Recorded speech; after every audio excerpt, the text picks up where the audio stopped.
Да, в Англия живея вече от почти 10 години. Както всяка година, така и сега за всички нови в профила ще разкажа как се случи всичко, като нека този път го направим като приказка. Имало едно време едно дете, което се родило в малко българско градче.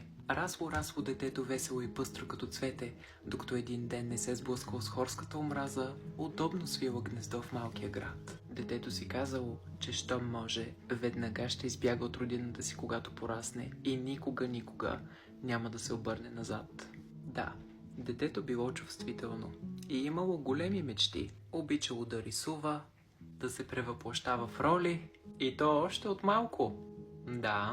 Да пише пиеси, да снима, да обработва клипове, да твори, да дебатира и да говори пред публика и дори да печели купи. Все си търсело внимание и хора, които да го обичат. Чак талантливо може би не било, но заложби определено имало. Един ден станало време да кандидатства в университет. О, да! Детето било и изпълнително. Мечтаяло да следва споменатите заложби в Англия. Но по-големи мечти от неговите били мечтите на родителите му.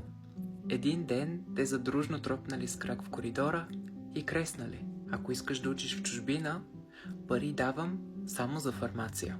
За друго не. Иначе си стоиш в София. Детето било дете. То не знаело, че в София не е толкова лошо. Се си представило омразата на малкия си град и нямало пари даже и самолетен билет да си купи. Затова без да се замисля, мигновено казало: да, ще уча фармация.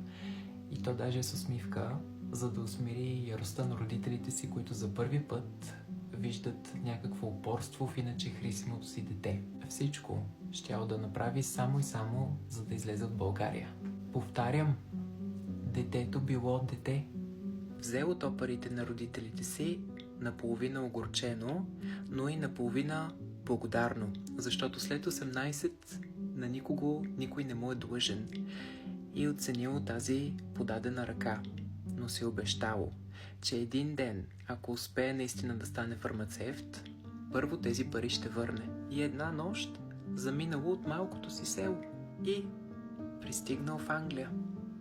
Започнало да учи почти денонощно и трудно се търкаляли часовете в малката стая.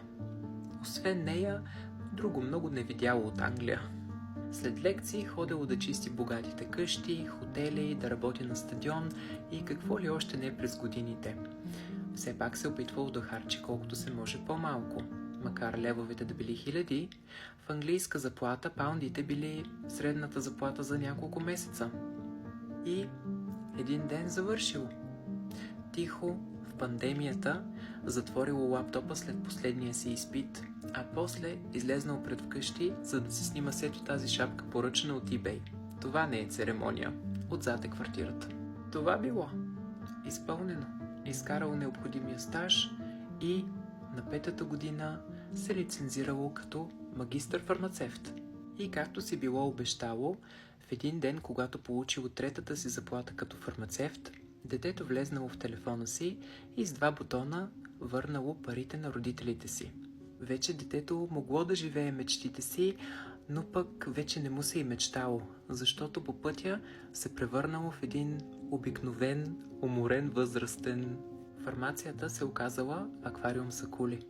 Взела много неща от него и ги заменила с пари и още пари. За четката и молива вече нямало време, но и желание. Защото вече нищо не било същото. Но поне като утешителна награда, една вечер след работа и хиляди размисли през деня, детето си направило TikTok. А след още 2 години му доскочала рутината и решило да провери толкова ли лошо било в България. И записало медицина.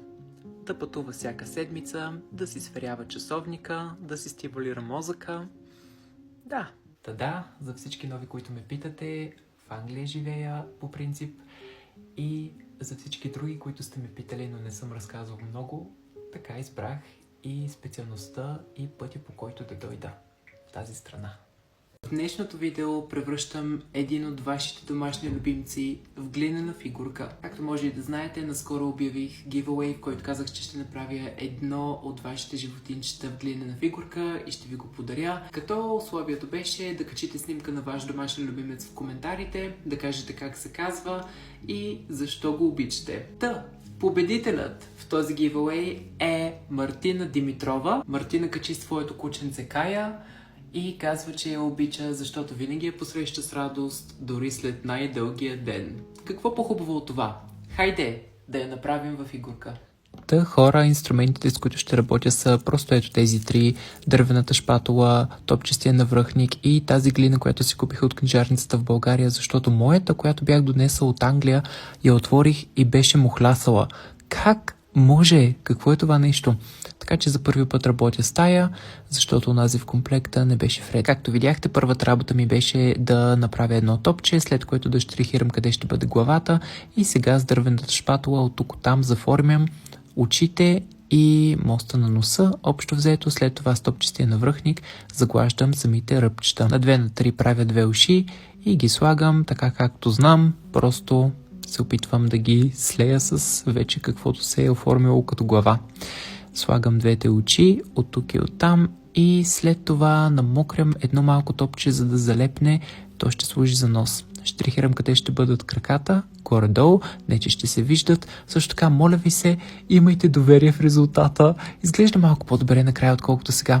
След това слагаме ето тези лентички, които ще бъдат козинката на животинчето, защото то е дългокосместо, красиво стръчи навсякъде и Кая всъщност дори има 2 плитки на нейната снимка, но няма да рискувам да ги направя, защото не знам точно как. Използвам 3-4 цвята за козинката на Кая, като отгоре слагам светло-жълто, приливащо се в оранжево, по средата ползвам бял цвят, защото виждам, че има бели светлосенки в козината й, и отдолу слагам тъмно кафяво, което е почти към черно.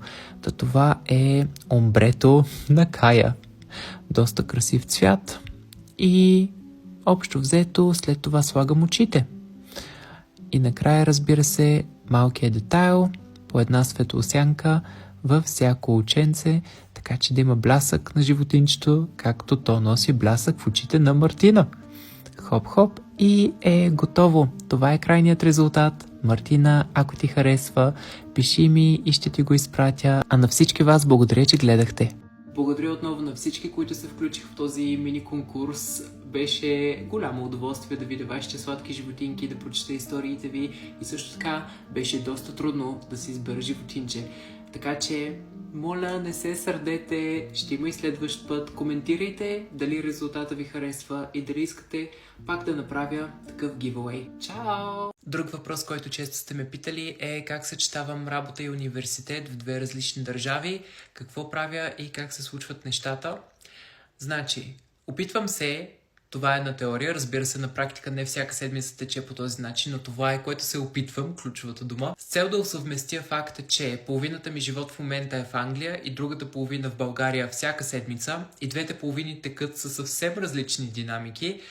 Това, което се опитвам да направя, е да разделя двете неща тотално в главата ми. Тоест, какво имам предвид това? Понеделник, вторник и сряда, когато съм тук в България, се опитвам да си свърша цялата работа, която е свързана с университет, повече или почти всичкото учене, което трябва да се състои през седмицата, писане, задачи, домашни, презентации, курсови работи, каквото се сетите, опитвам се да го наблъскам в тези 3 дни. След това, в оставащите няколко дни от седмицата, които обикновено са 3 дни в Англия, се опитвам да се отдам изцяло на работа, свободно време, хобита, занимания, животните ми, любимите ми хора. Тоест, когато примерно се намирам в България, избягвам изцяло да мисля за работа, за неща свързани с английското домакинство, сметки, ако щеш ремонти, неща, които трябва да се поправят и какво ли друго не. Гледам това нещо да остане зад българската граница и съответно реципрочно, когато се намирам пък в Англия,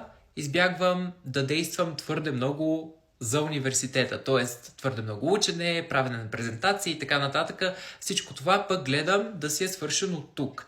Разбира се, както казах, ситуацията не е идеална, особено с това, че специалността е сравнително натоварена, така че периоди като сесия или задаващ се колоквиум, което е сравнително често, могат малко да дисбалансират нещата, но като цяло гледам 3 дни тук да се свършват нещата, които ще се случват тук и 3 дни там да се вършат нещата, които се случват там, а не да ги мисля на кръст и в главата ми да става пълен мъчрок. Това е главният фактор, който ми помага. Разделяй и владей. А иначе, може би имаш предвид и самата работа, как се случва, когато като цяло ме няма от страната. Мисля, че съм го разказвал преди, но пак мога да го спомена забързо. Аз съм фармацевт по заместване, т.е. мога да резервирам смени колкото искам и в който град, в който и район да искам, ако са налични, разбира се.